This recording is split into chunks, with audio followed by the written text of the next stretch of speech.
because we're running low on time. And this talk could go on for a long time. Okay.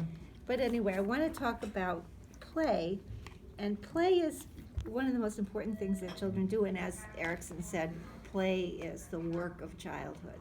Play is very serious for children in probably every way you can think of, but it's basically fueled by social interaction from the very beginning with little newborns. Social interaction and play are, neither one exists without the other. It's also fueled by the drive for new experiences and new sensations, like jumping up and down is really fun, going fast is really fun, in the water is really fun. It's fueled by the drive to mastery of concepts and of physical skills. You know, the kid who's practicing jumping will put up a one of those cardboard blocks and climb up it and jump off it, and if they're doing it well, and it's quite fun, especially if your mother or somebody else is going, "Oh, Jamie, that was great." You'll do it, how many times do you think before you get tired? Now, this is something you just figured out you could do. 300. Something like that. Yeah, and they may not be tired, but they may fall asleep. That's just, so anything that's right on the edge of what you're just discovering is fodder for play, and it does not get tired until you really have mastered the skill or the concept. It also, finally, when it gets more sophisticated, it's fueled by the need to resolve conflicting feelings. So play is actually, in a lot of ways, more sophisticated play is like dreams or like primary process thinking, which you use in hypnosis and in analysis. You can solve conflicts. Sorry for the interruption. Yes. I'm putting it in. I know you're putting it in. I'm asking, do you want food? She gonna want food? Yeah, we should offer. She says no, All right. Okay. So there is one rule in psychiatry, which is that a child who can't play is a psychiatric emergency. So in a disaster state or after a big trauma, if a kid is frozen, you do worry about that. And that was seen a lot after 9/11. They set up a family center at Chelsea Piers, and parents who were dealing with their paperwork left their kids with our child psychiatrists and a lot of other volunteers. And it was very clear that if they could start to play, they could start to work on the issues that were troubling them. I saw some just as an example of resolving conflicts, I saw a couple of cases after 9/11 that I think illustrate that. One was a little boy about probably 2.5 or 3 who kept building towers with his Legos and flying his plane into it and laughing. And his mother was so distressed and embarrassed by this play. So what do you think? Kid gone nuts, or he saw, you have to remember, the children that age see the news, they don't have a good sense of time, and they believe that every time they see it on TV, it's happening again. So it's like the trauma kind of increases, and I thought that that was a relatively healthy way of taking some mastery over a situation in which everybody felt helpless, and acting it out. And if he had been older and more sophisticated, the play would have had more steps and it could have had a resolution. He couldn't do that, he wasn't old enough, so he just kept doing it again and again. I saw another little girl who had started, she was a nurse's daughter, and she had lived down in near Far Rockaway. Most people forgot, but right after 9/11, about 6 weeks after 9/11, there was a plane crash right off Kennedy at Far Rockaway. She lived right there where that happened. And she had lost family in 9/11. That was a Dominican flight? Mhm. Flight going to DR. Was it DR? Yeah. A lot of people from this community. Yeah. Yes, but it was very terrifying because at first it felt to everybody, especially in the location, that it was another terror attack, which turned out, at least as far as they told us, it wasn't. Well, she started and I've seen this again subsequently, she started, she was toilet trained and she wasn't wearing a diaper at night, but she started peeing during the night on the floor of her room. And in some very complicated way, I think afraid to go out to the bathroom.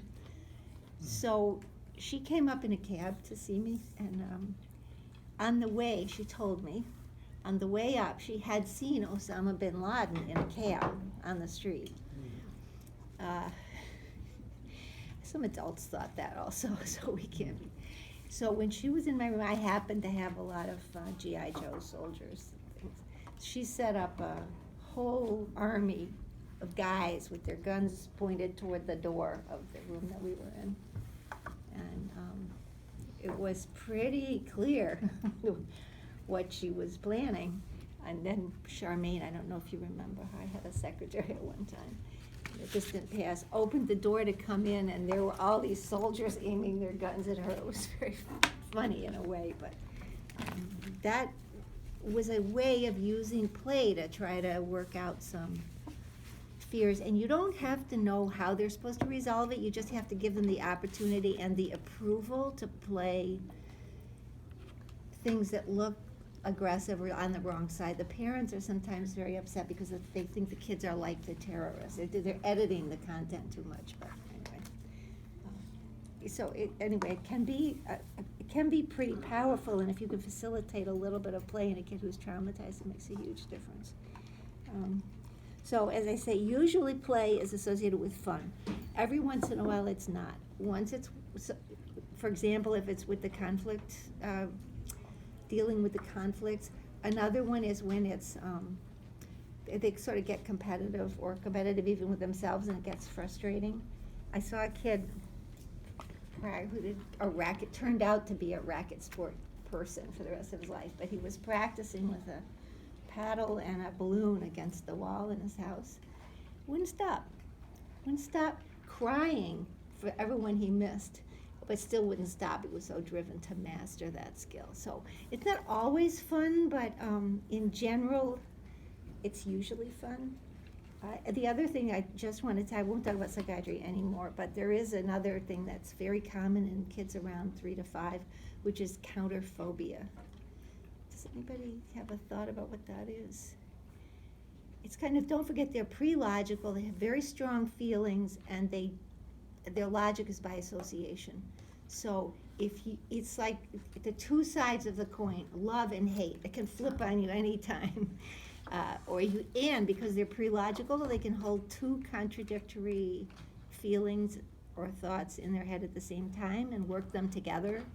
So, for example, if the kid is very afraid of something, you might compulsively repeat it. Like if you got really, really freaked out because you saw your father in a devil's mask on Halloween, which, by the way, never do that to a 4-year-old kid. You end up wanting to watch scary movies over and over again, scary movies that you can't handle. Or they get interested in the wrestling, you know, those big bloody guys, or I'm gonna kill you. They're really scary. So kids who get stuck in loving scary things when they're young usually are scared, and it gets them very, very wound up because they can't handle the intensity of the feeling. I'm a little confused as to why they Why do keep they watching it. Is it because they love their dad, but they're No, there's the it's content. getting really deep. Yeah, don't worry too much about Okay. content. Okay. It's the identical nature of the plus and the minus. Okay. They're really fused as a single thing. Like scary things are really scary to me, and I don't feel like I can handle it, especially when it's in a movie or even a TV. If it's in a book, it's not that scary. You can put your hand over the picture of the monster, so you can control it, or you turn the page. On a screen, it's so realistic to them. They aren't loving being terrified. They're loving the chance that they're gonna master it if they keep repeating it. Or it gets exciting in its own right sometimes. I mean, why do grown-ups like to go on scary rides? Does anybody here likes the, what do you call it? Roller coasters? Yeah. I love roller coasters. Okay, so there's an example. Yeah. I love Not it. anymore. That- Love it. You love them? Okay, Every let's second. have a conference. what's that about? Why is it so, not me. I'd say, not only do I not like to even have the sensation that I could probably die, but I don't even like the very unlikely chance that it'll go off the rails and have a mechanical failure and I'll really die. I don't You think know? about that part though. Yeah. You know, what do you think about? I think it's the adrenaline that you get with it. Because I used to be scared of roller coasters, but I think then it happened a few times, and afterwards you're so like relieved that you. That Oh, everything- that's I an don't know. idea. Yeah, that's a good one. It's Maybe also- it's the it's- relief that you didn't die. Yeah, it's Good fun. fun. I like doing it with my sister. It's good. Hector, We could thoughts? go deeper. Are you skydiving? What is that? Yes. Holy shit. Yeah, we cannot use this video. Roller You can coaster. edit. That is. See, I love See, roller I coaster. wouldn't This do felt that. like a We've roller talked about coaster this on before. steroids. Well, if somebody held a gun to my head and said you have to bungee jump or jump out of a plane, I would jump out of. I would rather jump out of a plane because I'm afraid Yeah. about my Thank you, so small am I. They arteries in didn't- my You brain. didn't understand that. Yeah, no, that's because you know more physiology than I do. Okay, moving right along. This is an interesting subject for me. You will have to explain this a little bit more lately. So just talking about with an infant, the first play is said to be sensory motor, but I think before that, the first play is really facial engagement. One thing that's interesting to me is you know that game you first play with an absolutely newborn baby, and not when you're doing the thing of proving that they'll stick out their tongue if you stick out your tongue, which also is a very amusing game to play with a baby. But you just go, oh, Claire, it's too far. It's got to be about 10 inches, right? I go, Claire, honey. And I'll say goofy mommy things, and you might notice that my voice is going up, and I'm about 10 inches away, and I'm bobbing up and down. And there's a pace that's the right pace for every baby. And when you hit the right pace, you start to synchronize your up and downs, and it's called an engagement. So you're really communing then. That's really cool. What's funny is that the father and the mother have a different speed. So the fathers are similar in their technique, but they settle on a faster pace with the babies. So the dads go fast, and it's like more fun and more exciting, and the moms go slower, and it's more soothing, and it's more calming.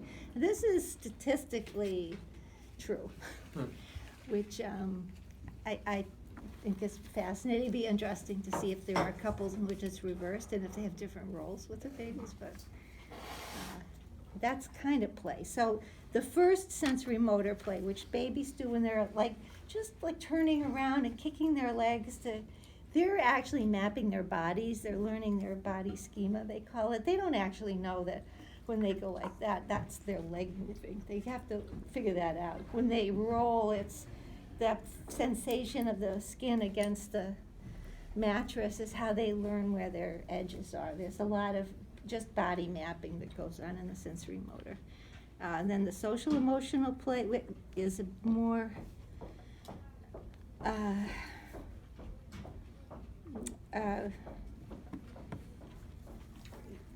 like peekaboo, which babies will play probably about 4 months. Do you think that's right? 4 to 6. Yeah. Peekaboo, or I like to call it, there are a lot of fishermen in my family, so I call it catch and release. You know that favorite game when you're first learn to walk, and you're walking around and you want somebody to chase you, because walking is fun, but getting chased is even a lot more fun. So you try to get somebody to chase you, and they chase you, and then they catch you, and you scream with excitement, and then you want them to let you go, right? That's the release. So then you run away and you repeat the game. So there's a lot about that game that has content based on what's happening. The first walking is the first separation that the child can initiate. So we're doing a nice mastery flip just with that. So then repeating that game, because there's a little anxiety in the separation, and then there's a little anxiety in the catching, because they're already starting to be, well, acting it out physically, but ambivalence really strikes at about 12 months.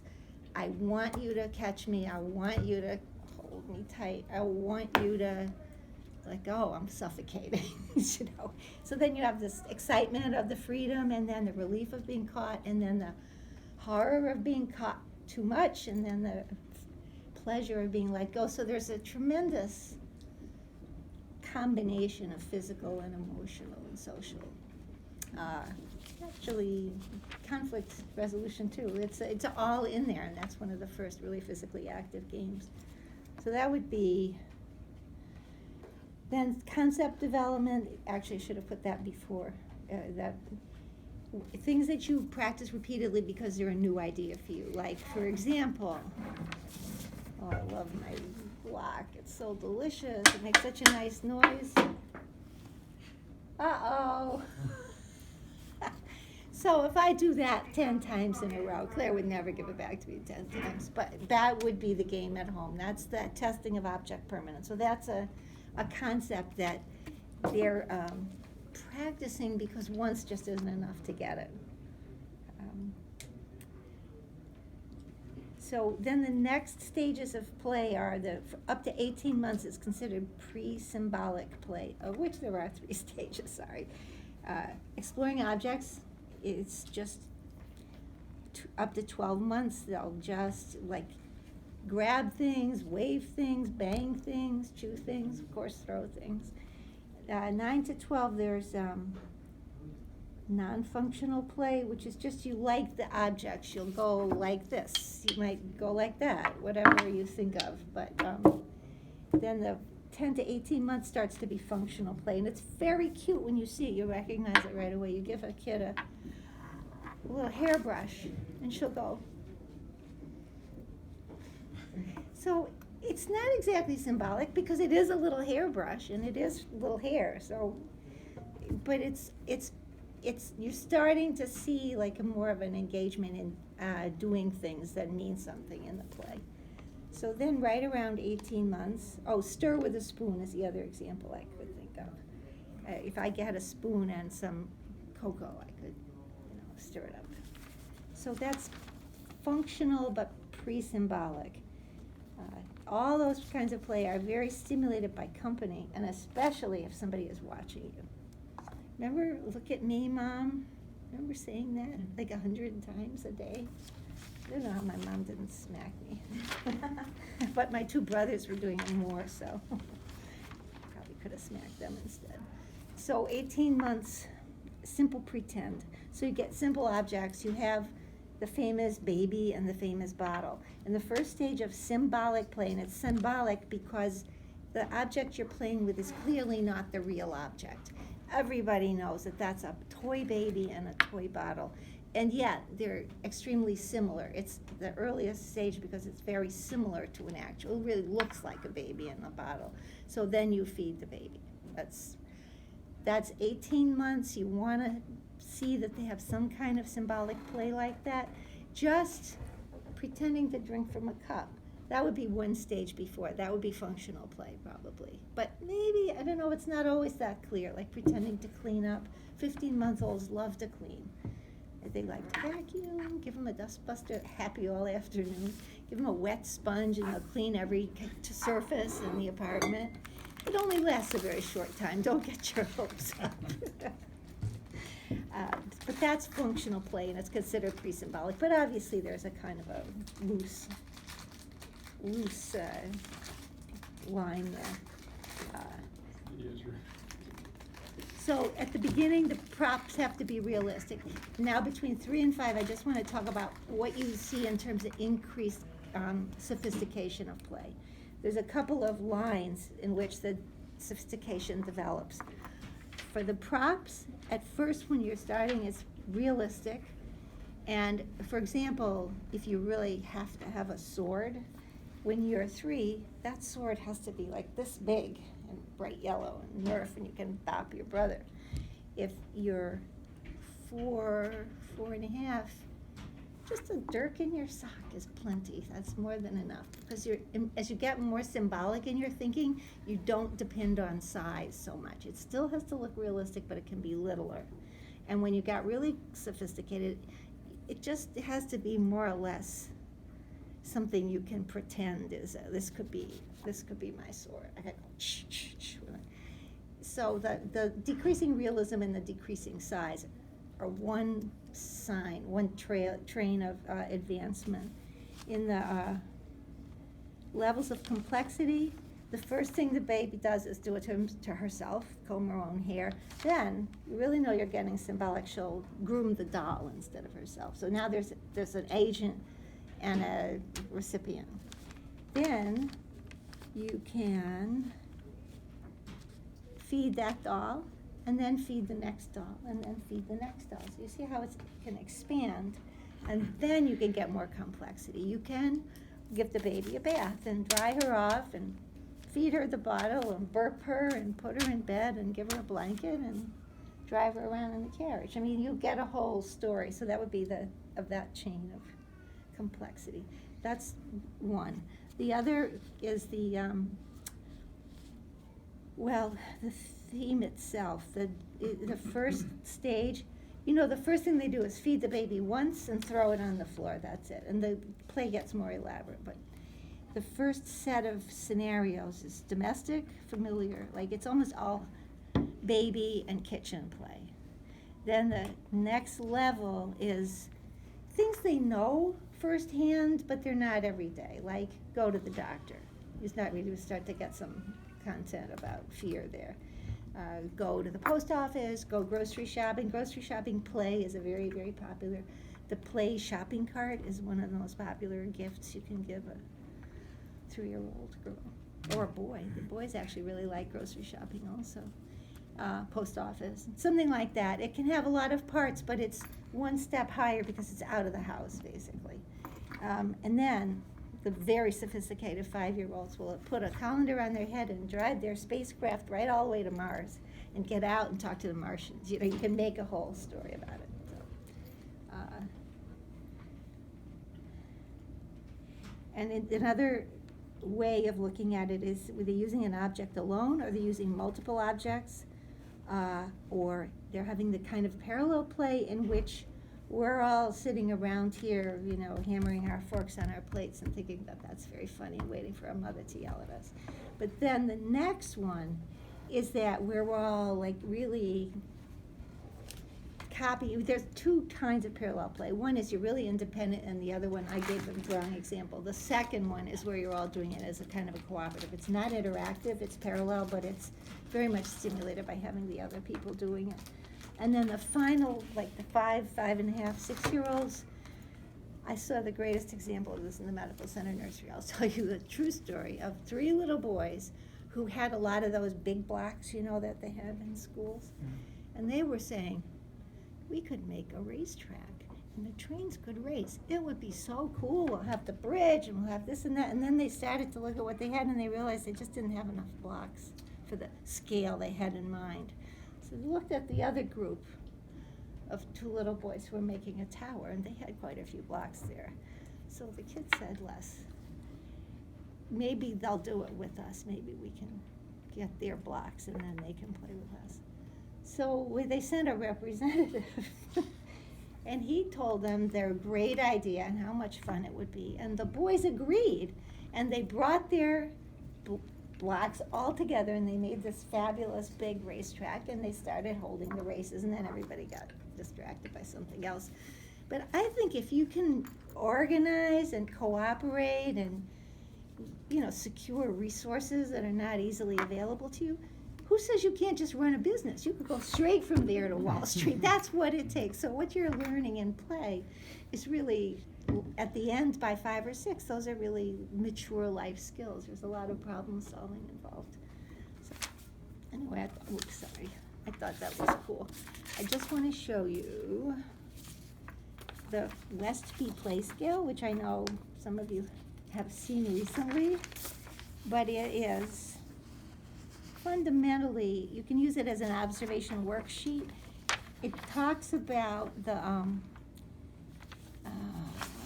props you need, the themes you play, the organization of the play, the roles of the player or players, and the language used in play. what would be typical for middle-class kids at different ages, and it goes by 6-month increments. And it's very, very, very useful for cognitive assessment, and also for having fun. It's quite fun to What's it play. called again? It's called the Westby Play Scale. There's a worksheet. If you want to just look at any level and read across to tell you what the different.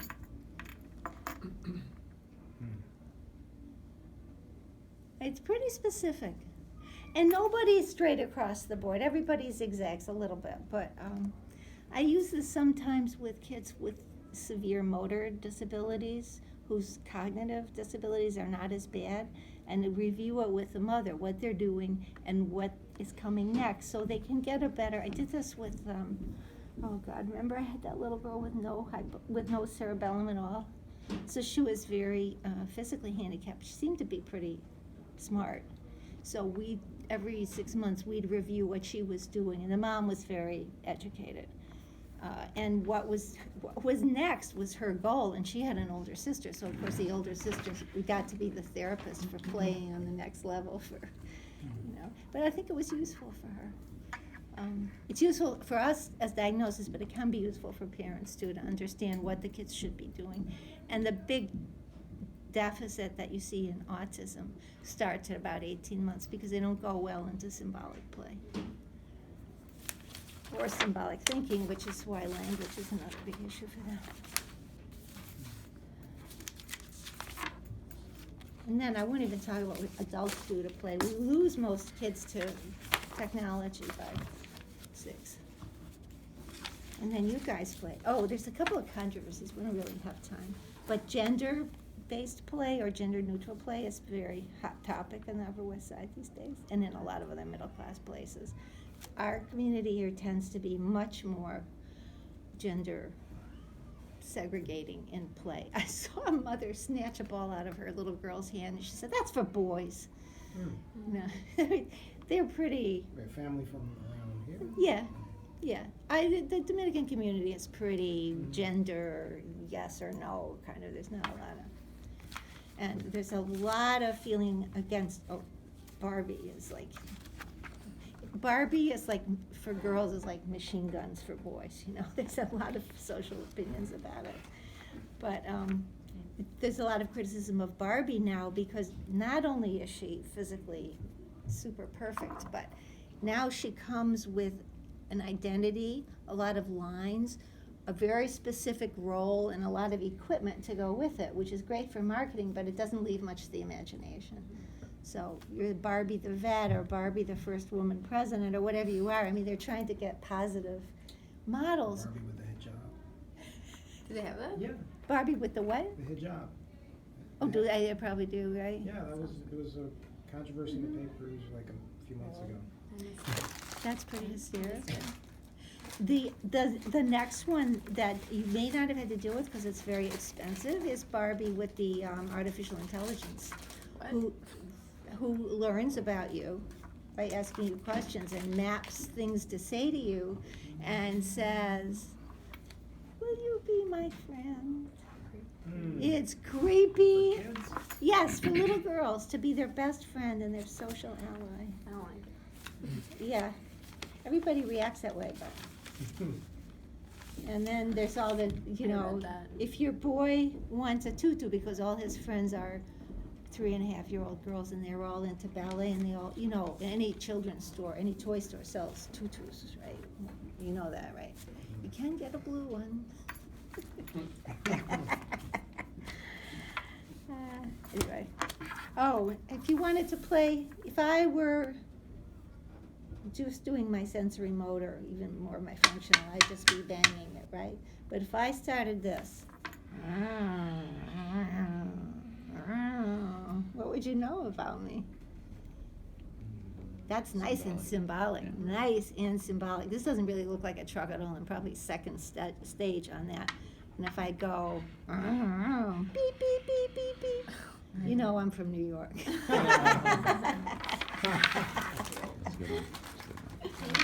Thanks, Harriet.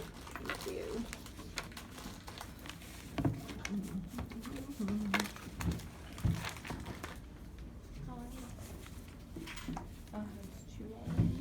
I know, I'm sorry. No, it's great. We started So late. much. That's my fault. Thank you for lunch, Nikhil. Yeah, So thanks. now I'm gonna have a It was plate and delicious. I'm still full. It's so good. I know. You should do your body a favor and eat. Yeah. Which one? That would be my mind. Oh yeah, I was like, well, I've been thinking the whole time. Your So. fun. I know, I Take bought bets 2 of for favor. myself. Thankfully, Yeah. Amanda has 4 drinks. Oh yeah, I wasn't sure initially if I could take it. What the I was heck? like, Not- yeah, because I got 6 cups and. This is cute. I'm so impressed that you guys have this lunch rotation. We coordinate it with your talks. What do you guys Oh, do? we do. Are you, is Chris Well, going that's Are you guys precious. Now I traveling? need to bring something. for what? the holidays? I'm working on Christmas.